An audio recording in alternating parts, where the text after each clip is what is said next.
Magandang tanghali po. Oras na para sa maiinit na balita. Mga kapuso, patuloy po ang paglilinis ng MMDA sa ilang estero sa Metro Manila bilang pangontra sa baha. Si MMDA General Manager Nicolas Torre III naman, sinabing wala siyang pinirmahang retirement papers kaugnay sa kanyang optional retirement. May ulat on the spot si Darlene Kai. Darlene? Lassie Connie, wala raw pinipirmahang retirement papers si dating PNP Chief Nicolas Torre III.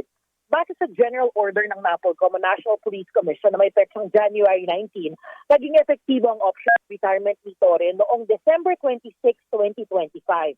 Agosto noong nakaraang taon, inalis sa serbisyo si Torre bilang PNP Chief at ngayon nagsisilbi bilang General Manager ng MMDA o Metro Manila Development Authority. Sabi ni Torre sa panayam sa kanya kanina, hindi siya nag-file ng optional retirement. Ikaklaro raw muna niya at kakausapin ng kanyang mga boss na hindi niya tinukoy kung sino-sino. Titignan daw niya kung anong nangyari. Hihintayin din daw niya ang utos ng Pangulo patungkol dito. Nang tanungin kung sinasabihan ba siyang magretiro na sa pagkapulis, ang sagot ni Torre, privileged communication. Hindi daw ito ang unang pagkakataon na may aktibong opisyal ng PNP na nagtatrabaho sa ibang ahensya ng gobyerno. Narito ang pahayag ni MMDA General Manager Nicolas Torre III. I'm going to clear it up with my organization. Wala kasi akong pinipirmahang application eh. Hindi naman first time yan na ang isang pulis ay nagtrabaho sa ibang agencies eh. Because it is upon the option of the President to deploy people in accordance to the needs as he sees it.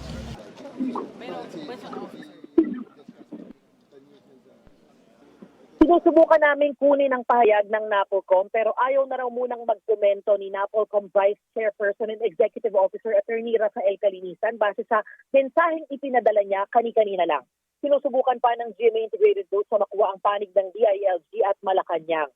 Nakausap namin si Torre kaninang umaga sa bayanihan sa estero ng MMDA at Valenzuela LGU sa Calabingcoho River sa Valenzuela City.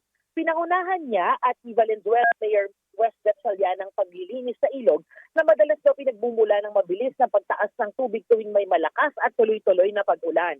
Sabi ni Gatchalian, talaga raw tinututukan nila ang 2 kilometrong estero ng Calabingcoho dahil kapag nagbara ito ay tumataas ang tubig sa ilang bahagi ng Valenzuela pati sa may Kawayan, Bulacan. Kaya naman daw tuloy-tuloy ang paglilinis nila dito nang hindi bababa sa 3 beses sa isang linggo.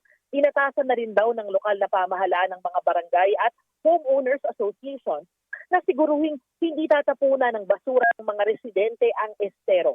Target daw ng MMDA na makapaglinis ng 25 pangunahing estero sa Metro Manila, sabi ni Torre. Makikipagpulong daw sila ngayong araw sa University of the Philippines kasama ang Project NOAA para masigurong nakabase sa datos ang kanilang action plan. Bukod sa paglilinis sa mga estero, tatalakayin din daw doon ang traffic management, lalo dahil lumabas sa 2025 TomTom Traffic Index na ang Pilipinas ang most congested country sa Asia na may 45% congestion level. Ibig sabihin, sa Pilipinas gumugugol ng pinakamatagal na dagdag oras ang mga motorista sa trapiko kumpara sa pagmamaneho sa free flow conditions o kapag maluwag ang daan. Kaya back to the drawing board, sabi ni Torre. Kakausapin daw nila mamayang hapon ang National Center for Transportation Studies para pag-aralan kung ano ang mga pwedeng maging solusyon. Pinakauna raw nilang titignan ang traffic engineering. Connie, Rafi. Maraming salamat, Darlene Kai.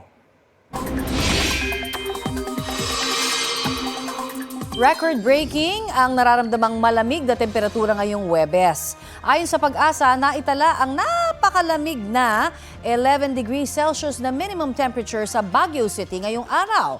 Pinakamababa po yan na record sa City of Pines ngayong amihan season.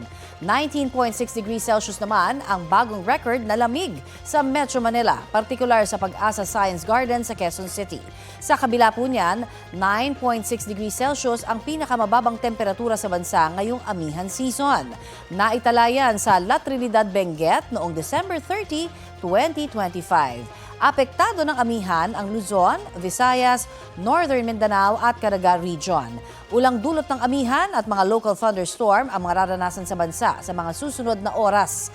Halos buong bansa ang magkakaroon ng maayos na panahon pero posible pa rin pong ulan sa ilang lugar base sa rainfall forecast ng Metro Weather. May posibilidad ng lumabas ng Philippine Area of Responsibility at tuluyang malulusaw na yung binabantayang low pressure area na dating bagyong Ada. Namataan po yan ng Pag-asa halos 1,000 kilometro silangan ng Eastern Visayas kaninang alas 8 ng umaga. Nananatili namang mababa ang tsansang maging bagyo ng LPA na nasa labas ng PAR o mahigit 2,000 kilometro silangan ng Northeastern Mindanao. Patay sa pamamaril ang isang lalaki sa Valenzuela. Aminado ang suspect na nadala raw siya ng galit kaya nagawa niya ang krimen. Balitang hatid ni Bea Pinlac. Nakatambay sa may sakayan ng tricycle sa Barangay Marulas, Valenzuela ang lalaking yan na may hawak na bisikleta. May kausap siyang isa pang lalaki. Maya-maya, dumating ang isang lalaking nakasando na itim at may bit-bit na baril. Malapitan niyang binarilang 50 anyos na biktima na agad bumulagta sa kalsada. Nagsitakbuhan naman ang mga tao sa lugar. Dinala sa ospital ang biktima, pero namatay rin kalaunan.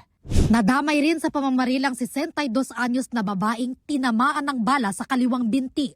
Dinala siya sa ospital. Yung bala ay tumama po at bumanda sa isang gate at meron pa pong isang tinamaan na babae sa kanyang kaliwang hita. Papunta lamang sa tindahan at meron lamang siyang bibili nang siya ay tamaan ng bala. Ayon sa pulisya, ilang beses nang nakulong ang suspect at ang nasawing biktima dahil sa pagkakasangkot umano nila sa iligal na droga. May history na pinagdududahan niya na itong nasawing biktima ang nagpahuli sa kanya.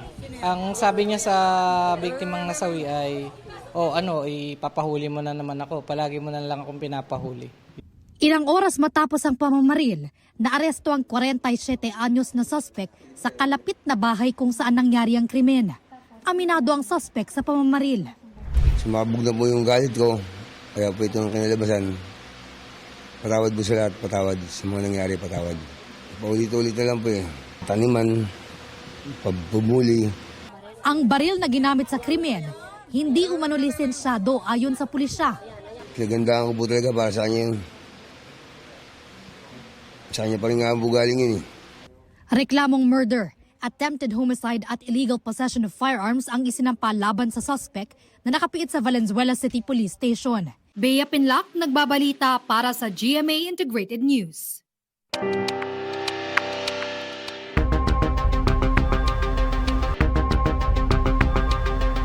Nakatanggap daw ng impormasyon ang Department of the Interior and Local Government na posibleng nakalabas ng bansa ang negosyanteng si Atong Ang. We are confident he's here in the country, but there's a possibility na may information na nasa Cambodia. Sabi ni Interior Secretary John Vic Remulla sa kanyang panayam sa Super Radio DZBB, posibleng sa backdoor dumaan si Ang para makalabas ng Pilipinas. Hilaw pa naman daw ang impormasyong ito, sabi ni Remulla. Nauna nang hiniling ng kagawaran na kanselahin ang passport ng negosyante. Patuloy pa ang pagtugi sa kanya para arestuhin kaugnay sa mga kasong kidnapping with homicide at kidnapping and serious illegal detention. Iniutos na rin ni Remulla na magsuot ng body cam ang mga operatibang nagsisilbing ng warrant kay Ang para daw yan maiwasan ang hulidap o pangingikil sa hinuhuling akusado. Samantala, isinuko ng abogado ni Ang sa mga otoridad ang 5 sa 6 na baril ng negosyante. Kasunod yan ng pagbawi sa lisensya sa mga armas ni Ang dahil sa inilabas na arrest warrant laban sa kanya. Nawawala naman umano ang isa pa niyang baril ayon sa abogado ni Ang. Ito ang GMA Regional TV News. Ihahatid na ng GMA Regional TV ang maiinit na balita tungkol sa probinsya. Nagsalpukan ng isang jeep at isang truck sa Luna, Isabela. Sara, kumusta yung mga sakay niyan? Rafi, 3 ang patay habang 8 ang sugatan. Sa kuha ng CCTV sa National Road sa Barangay Mambabanga, kita ang pagdaos-dos ng truck na sumalpok sa paparating na pampasaherong jeep. Sa tindi ng impact, natanggal ang itaas na bahagi ng jeep. Tumilapon din ang mga pasahero nito. Wasak naman ang harapang bahagi ng truck. Ayon sa mga otoridad, nawalan umano ng kontrol sa truck ang driver dahil sa madulas na kalsada kasunod ng pag-ulan. Ipinag-utos na ng LTFRB sa Regional Director ng Cagayan Valley na madaliin ang paglabas ng insurance payment para sa mga biktima. Pinadalhan ng show cause order ang operator ng jeep bilang bahagi ng investigasyon. Walang pahayag ang driver ng truck. 3 bahay ang nasunog sa San Luis, Aurora dahil umano sa gamit na naiwang nakacharge. Mabilis na kumalat ang apoy sa mga bahay na gawa sa light materials. Ayon sa may-ari ng bahay na pinagmulan ng apoy, posibleng na overcharge ang naiwan nilang flashlight. Walang naiulat na sugatan. Inaalam pa ang halaga ng pinsala. Heto ang ilang paalala ng Bureau of Fire Protection para maiwasan ang ganyang insidente. Tanggalin sa saksakan ang appliances kung hindi ginagamit o walang bantay. Palitan ang defective o sirang appliances. Huwag ding iiwan ang mga nilulutong pagkain. Kung magsisindi naman ng kandila, ilagay ito sa ligtas na lugar na hindi maaabot ng bata. At dapat may fire extinguisher o mag-install ng fire protection system sa loob ng bahay.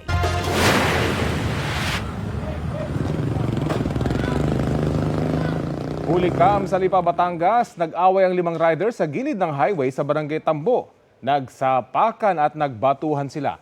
Ang isa hindi pa nakontento at sinipa ang isang nakaparadang motorsiklo. Hindi patukoy ang dahilan ng gulo.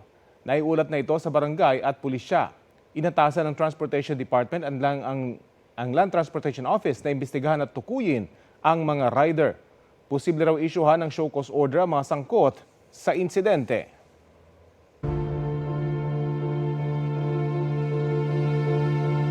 Dinala sa isang safe house si dating DPWH Bulacan 1st District Engineer Henry Alcantara na ngayon state witness na para sa ilang kasong may kaugnayan sa anomalya sa flood control projects. Sabi naman ni Interior Secretary John Vic Remulla, nagparamdam daw si dating Congressman Zaldico sa ilang kakilalang pari para makipagdialogo sa gobyerno. Balitang hatid ni June Veneracion. 2 buwan ang wanted si dating Congressman Zaldico sa mga kasong graft at malversation dahil sa 289 million peso flood control project sa Nauhan Oriental, Mindoro. Tinutugis pa rin si Ko at 6 na iba pa. Pero sabi ni Interior Secretary John Vic Remulla, nagpaparamdam na raw si Ko. Ipinarating umano ang feeler sa kapatid ni Secretary Remulla na si Ombudsman Jesus Crispin Remulla. Pero hindi raw ito para sa posibleng pagsuko ni Ko. Meron na siyang feelers na through sa mga ibang pare na kilala niya. Not exactly, parang nagpapakonect na gustong ng dialogue sa amin. So, pero of course, that's not verified. Parang nagsabi pa lang, sinabi ng kaibigan na pinaparating. So, kakausapin namin yan. Sa huling monitoring, nasa Portugal umano si Ko at may hawak na Portuguese passport kaya hindi basta maipadeport. Siyempre, we take them seriously. Yung gusto makapag-dialogue, kakausapin namin yan. Pero kung bribe, ay wag na. Ang acting secretary ng DOJ, wala namang natatanggap na feelers mula kay Ko. Nasa kustudiya na ng DOJ si dating DPWH Bulacan 1st District Engineer Henry Alcantara na ngayon state witness para sa ilang kaso kaugnay sa flood control scandal. Mula sa Senado, dinala si Alcantara sa isang safe house. Hindi naman na nagbigay ng detalye ang DOJ tungkol sa proteksyon na ibibigay nila kay Alcantara. What I can confirm is si Engineer Alcantara is already under the protective custody of the program. Sa ilalim ng Witness Protection Program Security and Benefit Act, kabilang sa benepisyo ng mga nasa ilalim ng programa, ang security protection at escort services at immunity sa mga kasong kriminal kung saan sila state witness. Hindi rin siya pwedeng isailalim sa forfeiture o pagsabsam sa mga ari-arian na kaugnay ng kanyang mga testimonya. Bibigyan siya ng ligtas na housing facility.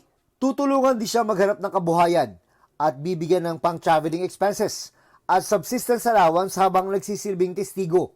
Pagtitiyak naman ng DOJ, kung kailangan si Alcantara sa Senado, ay dadalhin nila siya doon. Whenever necessary, no? Of course, the end here is really for cooperation, no? For our witnesses. At yun nga, kaya nga sila na-admit sa program eh. 'Di ba?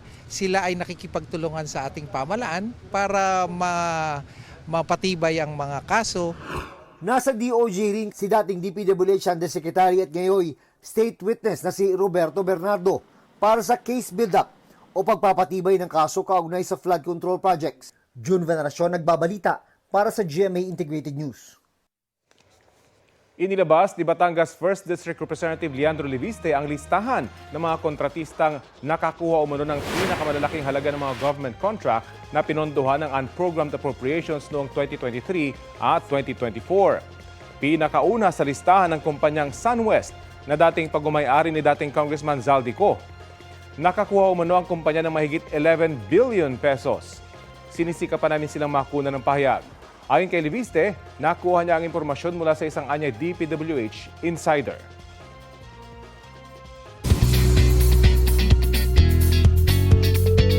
Webes latest na mga bare at pare, enjoy ang Sparkle Stars at mag-asawang Shaira Diaz at EA Guzman sa kanilang trip sa Seoul, South Korea.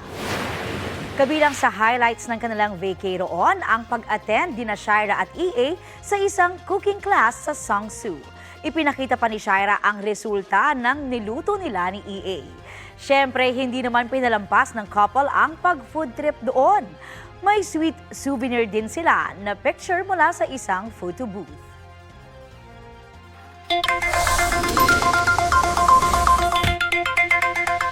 Walang taas presyo sa 91% ng basic goods na minomonitor po ng Department of Trade and Industry. Pero ang presyo po ng local rice nagmahal. Balitang hatid ni James Agustin. 48 pesos per kilo ang pinakamurang local rice na mabibili sa tindahang ito sa Mega Q-Mart sa Quezon City. Ang well-milled rice naman, naglalaro ang presyo mula 50 pesos hanggang 56 pesos per kilo. Tumaas yan ng 2 piso kada kilo kumpara noong nakaraang linggo. Hindi naman gumalaw ang presyo ng imported rice sa 55 pesos per kilo ayon sa ilang nagtitinda. Sabi po nila sa mataas daw po ang kuha ng palay, presyo ng palay. Sa supplier po mataas din. Kada linggo tumataas ang presyo sa local rice. Dahil tumaas ang presyo, dumidiskarte na lang daw si Ray na nagtatrabaho sa isang kantin sa Cubao. 8 kilo ng imported rice ang binibili niya kada araw. Medyo magbawas ng sa takal niya. Yung dami. Pagkano ho ba per 15 pesos kasi per cup. Ngayon magbawas ng konti para medyo kumita naman ng konti. Marami namang pangunahing produkto at bilihin ang hindi magtataas ang presyo ayon sa Department of Trade and Industry. 91% daw ito na mahigit 200 pangunahing produkto. Kabilang dyan ang mga delatang sardinas, instant noodles, kandila, sabong panligo at panlaba at mga tinapay. Ilang manufacturers lang daw ang humirit ng taas presyo. Maganda para sa amin yun na hindi magtataas yung mga dilata or noodles. Kasi parang kahit papaano kikita rin kami. Paborito hindi lang sa maliliit na negosyante maging sa mga mamimili. Gaya ni Cherry Ann na pinagkakasya ang kanyang sahod sa pangangailangan ng kanyang pamilya. Mababa lang po yung sahod eh. Yeah, mas pabor sa amin po na hindi tataas yung mga bilihin. James Agustin nagbabalita para sa GMA Integrated News. Napatay ang Assistant Detachment Commander ng isang Philippine Army Patrol Base sa Rodriguez, Rizal. Depensa ng mga naarestong suspect, hindi nila intensyong pagbabarili ng biktima na sinisita ang kanilang pag-inom ng alak. Balitang hatid ni EJ Gomez. Nakabulagtas sa may batuhan ang isang lalaki nang matagpuan ng mga otoridad sa patrol base makahingalan ng Philippine Army sa Barangay Puray, Rodriguez, Rizal madaling araw kahapon. Ang biktima, miyembro ng 80th Infantry Battalion ng 21st Division Philippine Army at Assistant Detachment Commander mismo ng patrol base ayon sa pulisya. Nasawi ang 35 anyos na biktima matapos siyang pagbabarilin umano ng 3 miyembro ng Citizen Armed Force Geographical Unit Active Auxiliary o CAA. Base sa investigasyon ng Rodriguez Police, sisitahin daw sana muli ng biktima bilang Assistant Detachment Commander ang 3 CAA members na madalas mag-inuman nang bigla na lang siyang pinagbabaril. Bago niya sitahin, pinaputukan na po siya ng ng issued firearms ng suspect. Yung ginamit na baril ng ating suspect is yung issued firearms niya na M16 at sa dalawa po lumalabas din po na ginamit po rin tong pagpapaputok ng kanilang issued firearms na M14. Marami hong tama ng bala. So halos buong magazine. Dead on the spot ang biktima. Nagkalat sa crime scene ang mahigit 20 basyo ng bala. Posible raw motibo sa krimen ang kinimkim na galit ng sospek sa biktima ayon sa pulisya. May mga insidente po na sinita po ng Assistant Detachment Commander yung suspect, mga nakailang araw, at syempre, dinisiplina, binigyan po ng punishment as part of the infraction na ginawa nung KAA. Yun po, nagkaroon po na kinimkim po siguro yung yung pagdidisiplina sa kanya, sama ng loob, at nagkaroon po ng pagkakataon dahil yun din po, base sa investigasyon, lumalabas na under the influence of liquor po yung mga yung suspect. So yun, binaril po yung yung biktima. Mismong mga kabaro raw ng mga sospek ang saksi at nag-report sa pulisya ng insidente. Nadatnan ng mga rumisponding pulis ang mga tulog at nakainom na sospek sa kanilang kubo. Inaresto ang 27 anyos na bumaril sa sundalo, pati ang 2 kasama raw niya sa pamamaril. Nakumpiska sa kanila ang mga ginamit na baril kabilang ang M16 rifle. Ayon kay alias Spree, nakainom din umano ang kanilang commander nang lapitan sila para sitahin sa inuman. Hindi man sana yun sinasadya, ma'am. Ang gusto niya rin kasi mangyari, ma'am, ipaalam sa kanya yung pag-iinom. Lasing din siyang nagsabi. Nagiinom din siya. Na bigla lang po, ma'am. Hindi naman talaga target, ma'am. Sobrang nagsisisi talaga, ma'am. Humihingi ako ng taos-pusong pasensya sa nangyari na hindi naman kagustuhan. Ang 2 namang kasama niya na aminadong nagpaputok din ng baril, sinabing hindi nila tinarget ang biktima. Kasi kala namin hinaras yung kampo. Kaya kami nagpaputok. Pinaputokan niyo po ba yung ating commander? Hindi po. Ano po yung hindi po? Doon lang kami sa kubo namin eh. Hindi man doon sa tao yung namin na pinatamaan. Akala ko may kalaban po. Kaya nagpaputok ako. Pero doon lang sa loob ng kubo ko rin. Nakadapa lang ako. Kasi takot nga ako makalabas. Nakakulong ang mga sospek sa Rodriguez Police Custodial Facility. Sasampahan sila ng reklamong murder at illegal discharge of firearms. EJ Gomez, nagbabalita para sa GMA Integrated News. Ito ang GMA Regional TV News. Nasawi ang isang lalaki at kanyang anak sa salpukan ng motorsiklo at pick-up sa Bayawan, Negros Oriental. Ayon sa investigasyon, pauwi na sana ang 4 na magkakaanak sakay ng isang motorsiklo sa sitio Gisokon sa Barangay Nangka. Nakasalubong nila at nakabanggaan ang pick-up na patungong city proper. Nag-overtake raw ang pick-up sa isang sasakyan. Tumilapon ang magkakaanak at pumailalim ang motorsiklo sa pick-up. Idineklarang dead on arrival sa ospital ang mag-ama. Ginagamot na sa ospital ang mag-inang sakay rin ng motorsiklo. Nasa kustudiya na ng pulisya ang driver ng pick-up na wala pang pahayag. Dahil sa panggamba sa mga aftershock, sa labas ng bahay nagpalipas ng magdamag ang ilang residente sa ilang bahagi ng Sultan Kudarat. Sa Kalamansig na epicenter ng lindol nitong Martes, naglatag ng higaan ang ilang residente sa tabi ng kalsada. Sa mga duyan, tent at sasakyan naman natulog ang ilan. Sa Datugyabar Pilot School, halos dikit-dikit na ang sitwasyon ng mga nagpapahingang evacuees. Bukod sa Kalamansig, may mga pinalikas na ring residente mula sa coastal area na sakop ng Palimbang at Lebak. Magnitude 5.2 ang lakas ng lindol noong Martes ng umaga at may halos 600 aftershocks na, batay sa pinakahuling datos ng PHIVOLCS. 30 sa mga ito ang naramdaman. Samantala, hiniling ni dating Senador Antonio Trillanes IV at ng isang grupo sa Office of the Ombudsman na imbestigahan na si Vice President Sara Duterte na inirereklamo nila ng plunder at graft and corruption dahil sa paggastos ng confidential funds. Balitang hatid ni Maki Pulido. Sa inihaing reklamo sa Ombudsman nila dating Senator Antonio Trillanes IV at civil society group na The Silent Majority laban kay Vice President Sara Duterte, inakusahan nila ang bise ng plunder, malversation of public funds, graft and corruption, bribery and culpable violation of the Constitution, betrayal of public trust at other high crime. Hiningi ng mga complainants na mag-imbestiga ang Office of the Ombudsman at pagkatapos ay maghain ng impeachment complaint laban kay Vice President Sara Duterte. Ayon sa reklamo, guilty raw si Duterte ng graft and corruption, bribery at plunder dahil sa di umano'y maanumalyang paggamit ng 650 million pesos na kabuang halaga ng confidential funds nung kalihim pa ng DepEd at bilang Vice President. Naka-attach dito ang salaysay ni Ramil Madriaga, ang nagpakilalang dati umanong civilian intelligence agent ni Duterte at ng ama niyang si dating Pangulong Rodrigo Duterte at nagsabing naghatid umano siya ng pera mula sa confidential funds sa ilang individual sa utos ng bise. Nilustay din umano ni Duterte ang higit 2.7 billion pesos na confidential funds nung mayor siya ng Davao City.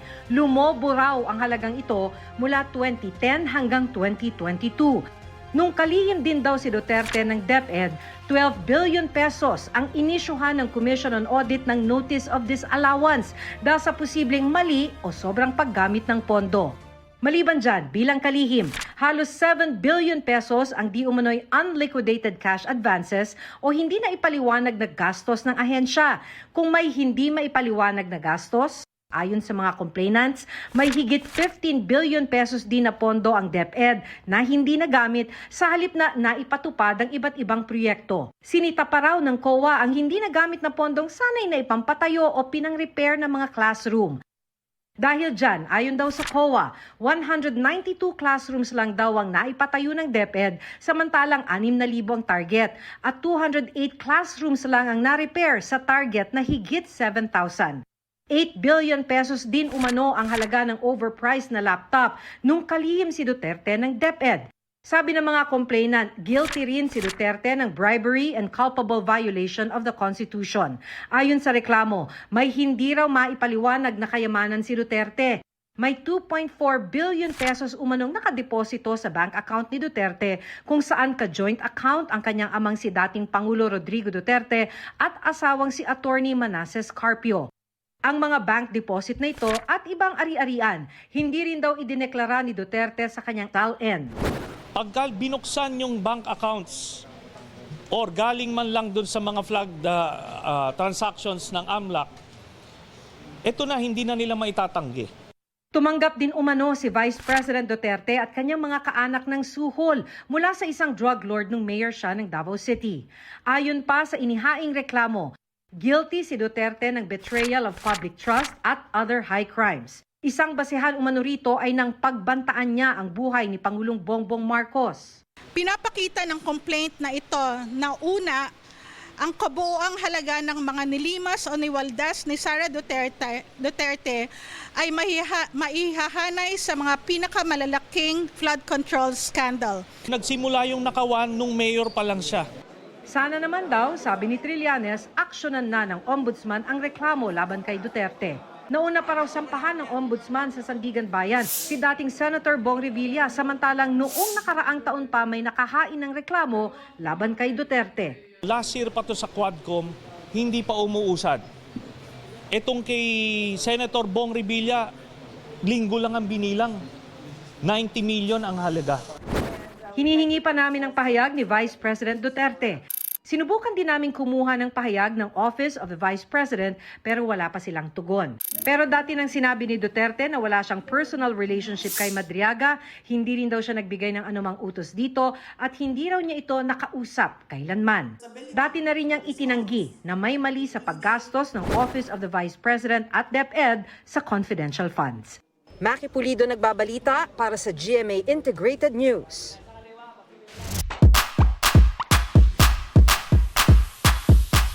Kung pampahaba ng buhay ang pansit, baka may forever na sa Ilagan Isabela. Sa pagdiriwang ng Bambanti Festival, may nilutong pansit kabagan na umabot ng mahigit 200 kilos. Ang lagayan nito inabot ng 16 na talampakan ng sukat. Ang freshly cooked Mickey nilagyan ng palong-palo na toppings, gaya ng karne ng baboy, isda at sari-saring lamang dagat. Mayroon pang itlog ng pugo at manok pati na gulay. Nakita sa mga larawang kuha ng LGU. Bukod sa dami, lalaban din daw sa sarap ang pansit kabagan nila. Sa loob lamang ng 15 minuto, nasimot daw ang malaking bilaong yan. Wow na wow!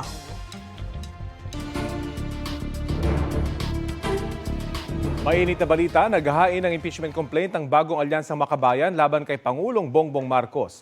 At kaugnay niyan, kausapin natin si bagong alyansa Makabayan o Bayan Chairman Teddy Casino. Magandang umaga at welcome po sa Balitang Hali. Magandang umaga, Rafi. Magandang umaga po sa lahat ng taga-subaybay ninyo. Opo, ano po yung naging basihan ng impeachment complaint niyo laban sa Pangulo? Well, isang ground po ang ating in-invoke, yung betrayal of the public trust o pagtataksil sa tiwala ng mamamayan. At may 3 impeachable acts po kaming binanggit sa aming complaint. Unang-una, yung pag-adapt ni President Marcos ng PBM formula o yung balanced budget, managed budget sa pag-allocate ng mga infrastructure projects, kasama ho yung 542 billion worth of flood control projects mula 2022 to 2025. At sa aming aligasyon, itong formula na ito na ginamit ng Pangulong Marcos para sa infrastructure projects ay nagresulta sa mga ghost projects, mga substandard at mga overpriced projects. Pangalawa, yung pag-abuso ni Pangulong Marcos sa kanyang kapangyarihan na gamitin ang unprogrammed allocations. Nagkakahalaga pong 213.5 billion pesos including 111 billion pesos worth of flood control projects para po ito ay nakawin at pagkakitaan ng mga kickback. At pangatlo, yung mismong pag-benefit, no, o nakinabang mismo si Pangulong Marcos sa mga kickbacks sa halagang at least 8 billion to 56 billion pesos sa loob ng 3 taon na siya ay Pangulo. So on that basis at kasama ho yung mga ebidensya at testimonya, nag-file po kami ng impeachment complaint dahil sa tingin namin sa panawagang lahat ng sangkot dapat managot, dapat ito ay magsimula sa tuktok. Gaano po kalaki yung kumpiyansa niyong uusad dito? Gayong alam naman natin na numbers game ang impeachment, lalo na laban sa Pangulo. Well, ang isang pangamba namin ngayon baka i-technical ito kasi nga noong Lunes ay may nag-file ng isang sa tingin namin ay mahinang impeachment complaint at ang pangamba namin baka yun ang i-refer sa Justice Committee at yan po ang magti-trigger ng 1-year prohibition at idadaan po nila sa technical at hindi napapayagan ang iba pang mga mas makabuluhan at mas matibay na impeachment complaint. That's one.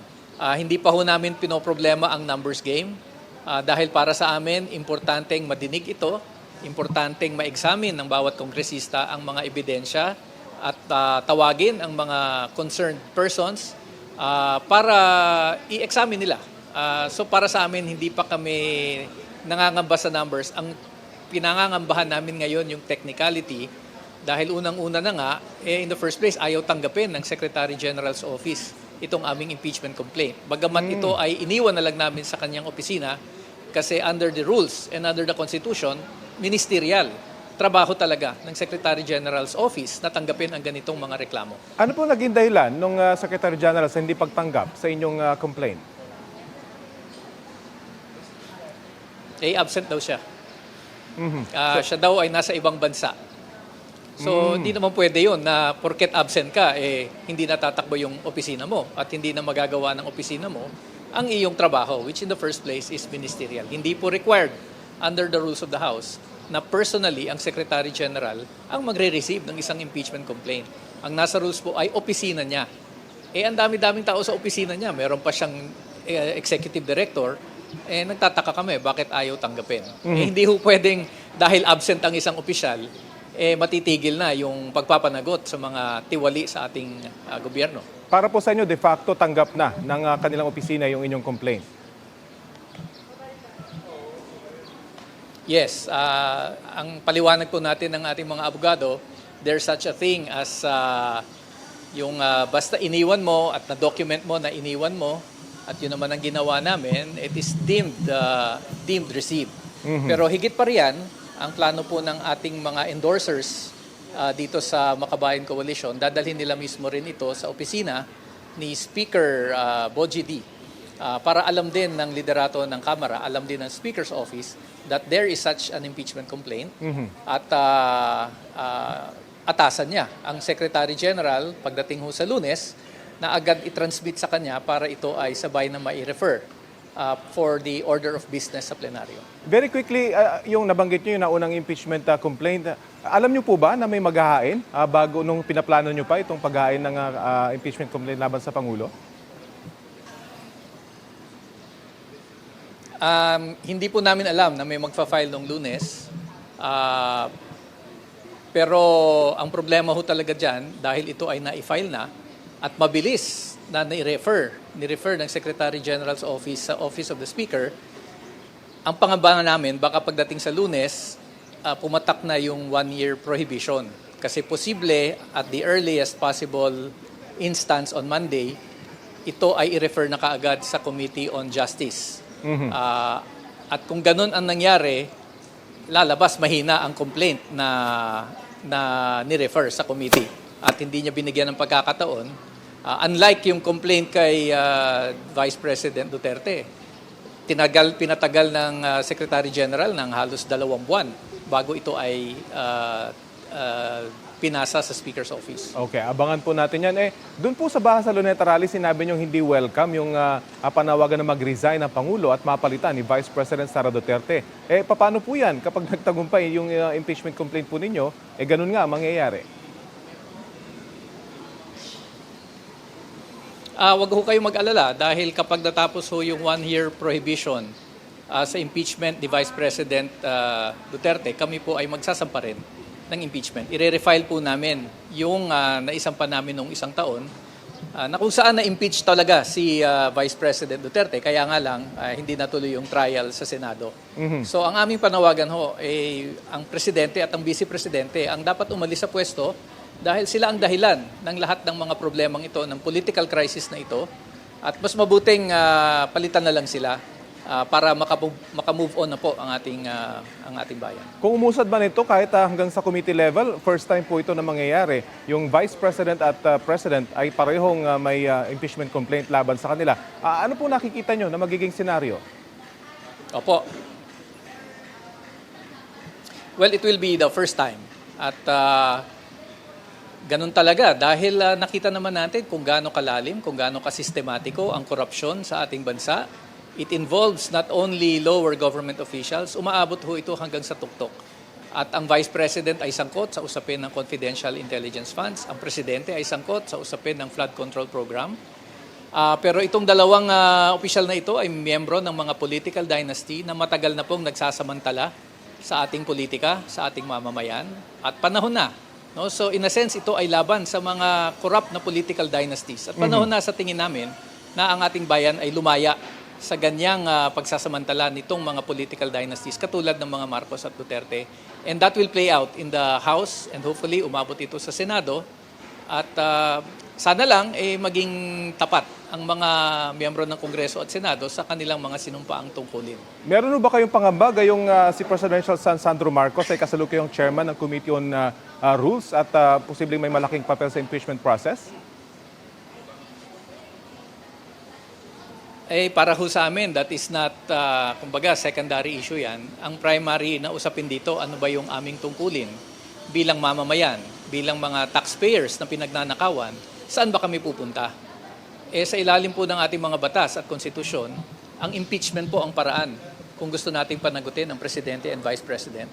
And it does not matter kung ang anak niya ay congressman, kung ang pinsan niya ay Speaker of the House, bagamat niya ay resign na. It does not matter kung may kapatid siyang senador, kung may mga kaalyado siya sa Senado, ang mali ay mali, ang tama ay tama, at kung may mali, kailangan nating panagutin ang mga gumagawa ng mali. Okay, maraming salamat po sa oras na ibinahagi niyo sa Balitang Hali. Yan po si Bayan Chairman Teddy Casino. Maraming salamat dito. Magandang umaga. Susubukan pa namin kunan ng pahayag ang Pangulo o Malacanang tungkol sa ikalawang impeachment complaint.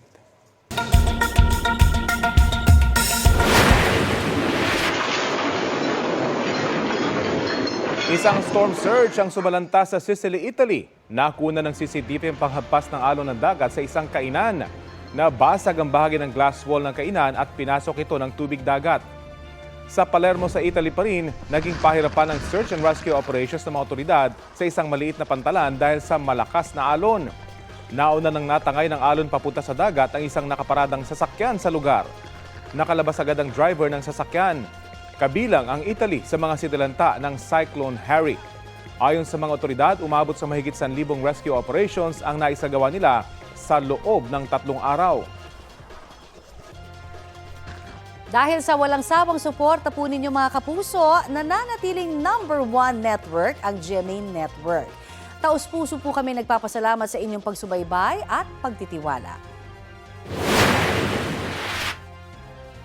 Malaking milestone para sa GMA Network ang taong 2025 dahil ipinagdiwang din ang ika-75 taong anibersaryo ng Kapuso Network.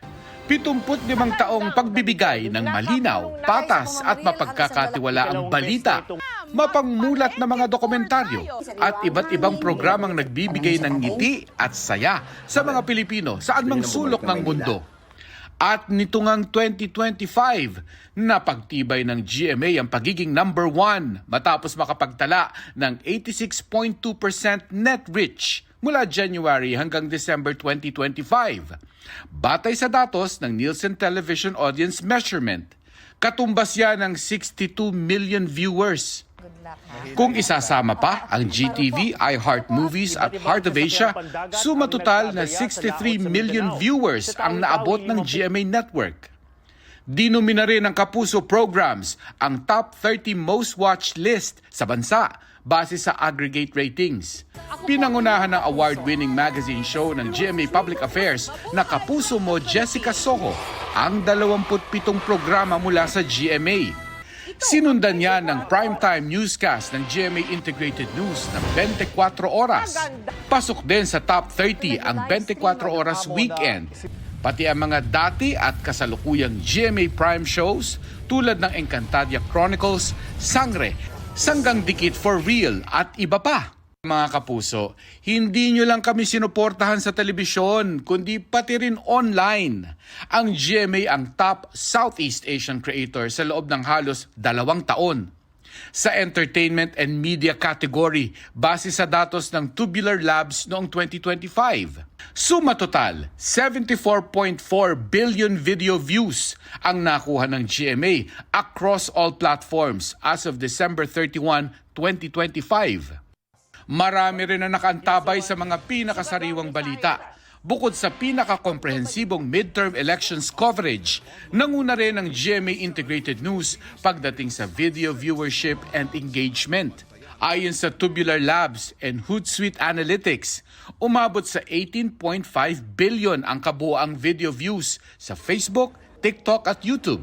Ang Encantadia Chronicles, Sangre, itinanghal pang most watched na GMA Network content sa YouTube, Facebook at TikTok na may mahigit 5 billion views simula nang umere ito noong June 2025. Pati sa radyo, nangunguna ang GMA, nakapagtala ng kabuang 44.5% audience share ang Super Radio DZBB batay sa AGB Nielsen data sa buong 2025. 47.6% audience share naman ang naitala ng Barangay LS 97.1 Forever. Sa labas ng Metro Manila, numero 1 rin sa mga tagapakinig ang GMA radio stations. Ilan lang yan sa mga nakamit na tagumpay ng GMA Network noong 2025 dahil sa inyo mga kapuso. Kaya ngayong 2026, layunin ng GMA Network na maghatid ng bago at malikhaing contents na patuloy na magbibigay kaalaman, inspirasyon at aliw sa mga manonood sa mga Pilipino. Mark Salazar, nagbabalita para sa GMA Integrated News. Bukod sa volcanic earthquakes at lava flow, binabantayan din ang dami ng ibinubugang asupre ng Bulkang Mayon na nasa alert level 3 po ngayon. At mula po sa Albay, may ulat on the spot si Oscar Oida. Oscar? Yes, Connie, patuloy ang aktibidad ng Bulkang Mayon dito sa Albay. Sa pinakahuling impormasyon na kuha natin mula sa PHIVOLCS ay nananatiling nasa alert level 3 ang Bulkang Mayon. Sa nakalipas na 24 oras, naitala ang pagbuga ng lava dome at lava flow kasama ang panakanakang mahinang strombolian activity. Nakapagtala din ang mga seismologists ng 222 volcanic earthquakes, 317 rockfall events at 63 pyroclastic density currents o uson.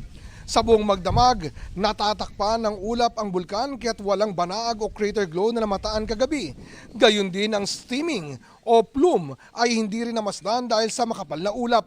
Patuloy rin ang pamamaga ng bulkan, palatandaan ng paggalaw ng magma sa ilalim. Ang sulfur dioxide emission ay umabot sa 1,281 tonelada bawat araw. Kaugnay niyan, mayat maya kung magsagawa ng mobile volcanic gas monitoring ang mga tauhan ng PHIVOLCS. Kahapon, nakasama pa tayo sa pagsusukat nila ng sulfur dioxide o asupre at iba pang volcanic gases sa hangin para maimapa kung saan-saan sa paligid ng Mayon may concentration ng gas. Mahalagaan nila ito para makita kung dumadami ang binubugang gas ng bulkan na maaring babala ng posibleng pagputok.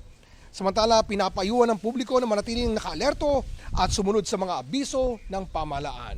Connie? Maraming salamat, Oscar Oida.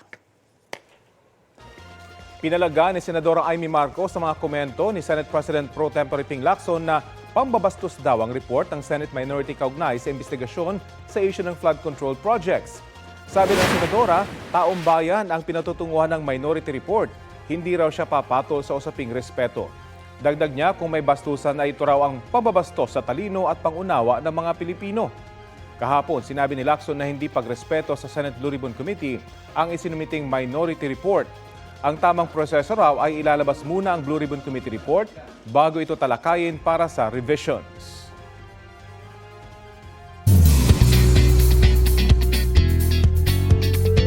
Mga mare, nagkwento sina Sparkle Stars Michael Sager at Zephanie tungkol sa kanilang pagbibidahang kapuso series na Born to Shine. Reunion project nila yan after ng successful on-screen chemistry nila sa Love is Caught in His Arms noong 2023. Masaya raw sina Michael at Zephanie na muling magsasama sa series. Smooth and light din nila ang mood sa taping. Kabilang sa mga kasama nila sa series sina Olive May, Vina Morales, Madeline Reynes, Smokey Manaloto, Rosel Nava at Tessie Tomas. I feel like this is a character that I see similarities, but I also see differences as well. Si Nate Lim, he's more reserved, he has time to himself, and he really thinks before he speaks. This story is really gonna be inspiring, and I know po na it would touch many lives na ng mga dreamers, ng mga aspiring na artists, and hindi lang po yun, lahat ng may pangarap na hindi privilege pero porsigido. So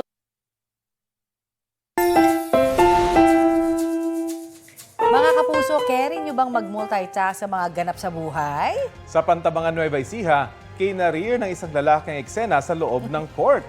Hindi lang isa kundi dalawa ang role niya sa liga.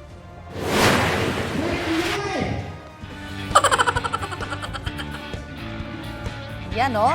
Na-hype ang mga manonood sa basketball exhibition match na yan sa Barangay Sampaloc. Ang isang player kasi, announcer din sa sariling laro. Takbo rito, takbo roon habang may hawak na microphone. Huli kam sa isang moment, tumira sa self ng 3, nagmintis.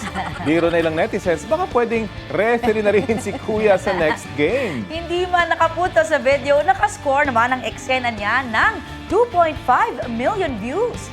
Time out dahil si announcer player number 15 ay trending!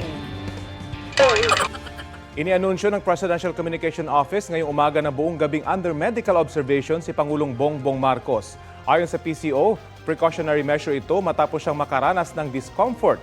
Inabusuhan siya ng mga doktor na magpahinga. Stable naman ang kanyang kondisyon. Sabi pa ng PCO, patuloy na ginagampanan ng Pangulo ang kanyang tungkulin habang nasa medical observation. Nakabalik na siya sa Malacanang. At ito po ang Balitang Hali. Bahagi kami ng mas malaking misyon. Ako po si Connie Sison. Rafi Tima po. Kasama niyo rin po ako, Aubrey Carampel. Para sa mas malawak na paglilingkod sa bayan. Mula sa GMA Integrated News, ang News Authority ng Filipino.